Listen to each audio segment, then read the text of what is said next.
আপনারা জানেন আগামীকাল অনুষ্ঠিত হতে যাচ্ছে আমাদের ত্রয়োদশ জাতীয় সংসদ নির্বাচন। এই নির্বাচনকে সামনে রেখে র্যাপিড অ্যাকশন ব্যাটালিয়ন র্যাবের নজরদারি আমাদের জোরদার আছে।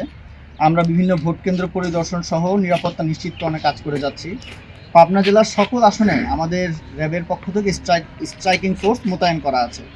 আমরা নিয়মিত টহল কার্যক্রম পরিচালনা করছি এবং নিরাপত্তা নিশ্চিত করতে সমস্ত আইন শৃঙ্খলা বাহিনীর সাথে সমন্বয় করে নির্বাচন যাতে সুন্দর হয় সেই চেষ্টাই করে যাচ্ছি এবং আইন শৃঙ্খলা রক্ষায় আমাদের অভিযান অব্যাহত আছে।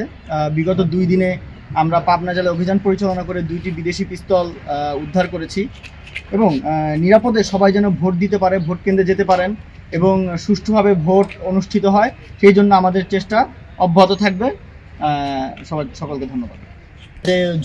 অধিক ঝুঁকিপূর্ণ সাধারণ এই অধিক ঝুঁকিপূর্ণ ভোট কেন্দ্রের এবং সাধারণ ভোট কেন্দ্রের যেই আমাদের টহল থাকবে, ঠিক আছে, আমাদের নজরদারি সেইভাবেই থাকবে। ঝুঁকিপূর্ণের দিকে আমাদের নজরদারি বেশি থাকবে এবং সেইখানে যাতে কোনো ধরনের সহিংসতা না হয় সেদিকে সমস্ত যেই আইন শৃঙ্খলা বাহিনী আছে, অন্যান্য আইন শৃঙ্খলা বাহিনী আছে, তাদের সাথে আমরা সমন্বয়পূর্বক সেখানে আমরা বেশি নজরদারি বৃদ্ধি করেছি এবং সেখানে আমরা কাজও করে যাচ্ছি।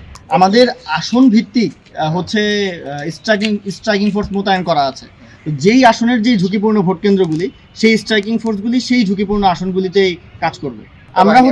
আমরা আমাদের মতো করে বের হব।